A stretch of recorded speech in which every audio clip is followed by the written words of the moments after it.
Cell signaling including local signaling and long-distance signaling. These local regulators travel only short distances. Here we have an example. So, when can we meet to work on the skit? How about Saturday? I'm busy Saturday. That won't work for me. Sunday morning? Sunday morning could work. Let's do it. Long-distance signaling is usually traveling via the circulatory system to target cells in other parts of the body. Hi, Monty. Hi, Galina. So, we're going to work on our project on Sunday morning. Does that work for you? Yeah, Sunday morning? Yeah, that sounds good. We can meet in the morning, right? Yeah, Okay, perfect. All right, I'll see you then. Okay, this is section or concept 5.6. The plasma membrane plays a key role in most cell signaling. Cells often communicate with one another by secreting chemical messages. In a scientific world, this type of communication is called cell signaling. There are 3 types of cell signaling: reception, transduction, and response. First, we're going to talk about reception, which is when a signaling molecule binds to a receptor protein and causes it to change its shape. So here I'm illustrating a plasma membrane with a phospholipid bilayer. So here is the head, which is hydrophilic, and the tails that are hydrophobic that face each other away from any potential access to water. So right here we have an embedded protein, let's say. This is the receptor protein.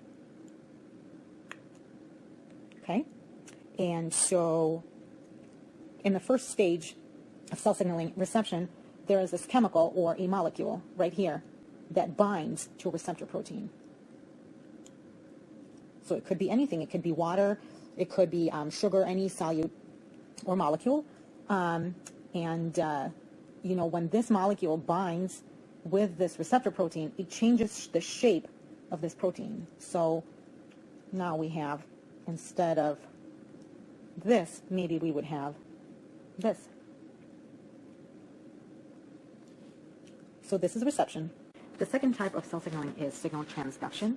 So signal transduction is basically a series of steps that happens after this molecule right here has binded with the protein receptor, this guy right here. So once that happened, this is the receptor protein. So once that happened, this binding right here will change the shape of this receptor protein, right? So instead of this, then, we get a different shape, let's say. And so once this shape takes place, this shape can cause for a release of another chemical signal, or this receptor can bind to another cellular component. So sometimes this receptor will bind to a G protein right here.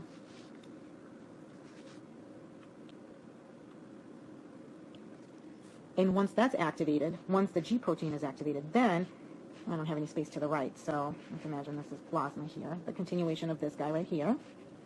So there is an enzyme right here. So this G protein will bind to this enzyme. By binding to this enzyme, the G protein this bind right here will change the shape of this enzyme, just like this binding right here. Very similar. This change in shape, essentially, of this enzyme will make it release another chemical signal. This other signaling chemical or molecule that is being released right here from the enzyme as a result of this bind right here of G protein to the enzyme, once it changes its shape, it releases another chemical or molecule that's called CAMP, and that stands for cyclic AMP.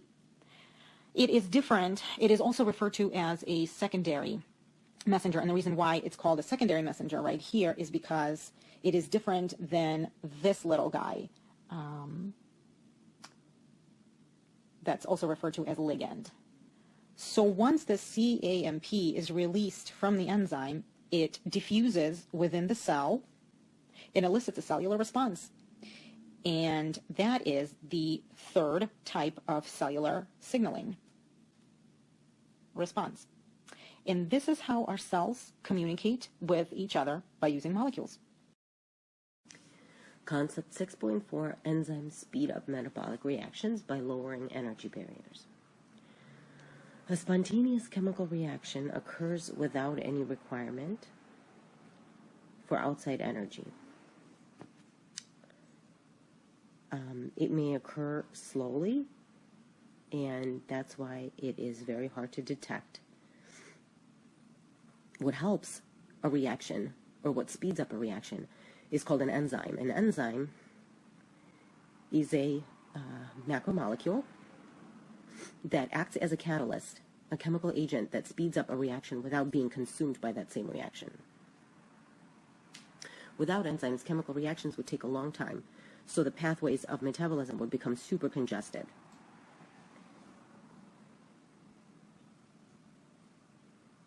The hydrolysis of sucrose, for example, into glucose and fructose happens naturally with release of free energy. H12O6. But having it dissolve in water, it can sit there for years at room temperature with no active hydrolysis. But if we add a bit of an enzyme called sucrase into the solution, then the reaction can hydrolyze within seconds. And here's the resulting equation. So here we have glucose,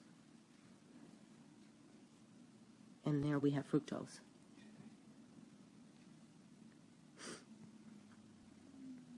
So an enzyme, here, we're adding this enzyme here. It's called sucrase in this case. It is a macromolecule that acts as a catalyst that speeds up a reaction without being consumed by it. Without regulation of enzymes, chemical traffic through the pathways of metabolism would become terribly congested because many chemical reactions would take such a long time. So really, this guy right here speeds up the hydrolysis of sucrose into glucose and fructose. The initial investment of energy for starting a reaction, the energy required to contort the reactant molecules so the bonds can break, is known as the free energy of activation, or activation energy. And this is the y-axis. The amount of energy needed to push the reactants to the top of an energy barrier or uphill so that the downhill part of the reaction can begin. This is progress of the reaction. So what happens is we have a constant here. This is where reactants enter into the equation. Now, we have this reaction right here in blue is a course of reaction without enzyme. And this right here is where product is made.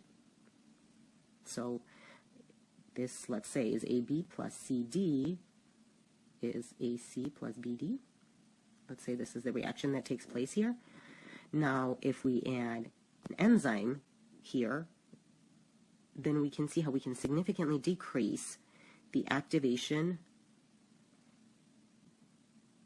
energy. This red line right here is enzyme presence. So activation energy is higher, as you can see here, is higher without enzyme, and it is lower. Activation energy can also be portrayed as EA. So here in blue, EA is actually higher, and activation energy with enzyme is actually lower. This type of activation energy is often supplied by heat in the form of thermal energy that the reactant molecules, right here, absorb from the outside environment. And this thermal energy accelerates the reactant molecules so they collide more often, making the breakage of bonds more likely. When molecules have absorbed enough energy for the bonds to break, the reactants are in an unstable condition known as a transition state. This reactant right here that the enzyme acts on is called a substrate. Substrate. So this enzyme, it binds onto the substrate, forming an enzyme-substrate complex. When this binding happens, there's only a restricted portion of the enzyme molecule that actually does the binding to the substrate. So in that site where they bind is called an active site. We're demonstrating here the active site and the catalytic cycle of an enzyme. An enzyme can convert one or more reactant molecules to one or more products. Molecules to products. Oops. Molecules right here. Also can be called substrates. Substrates. Oops. The enzyme shown here converts two substrate molecules, right here, these guys, to two products. Substrates right here, the red and the white, the red and the green, they enter the active site. The enzyme changes shape such that its active site enfolds the substrates induced to feed. So if you see this right here, it's a cashew shape.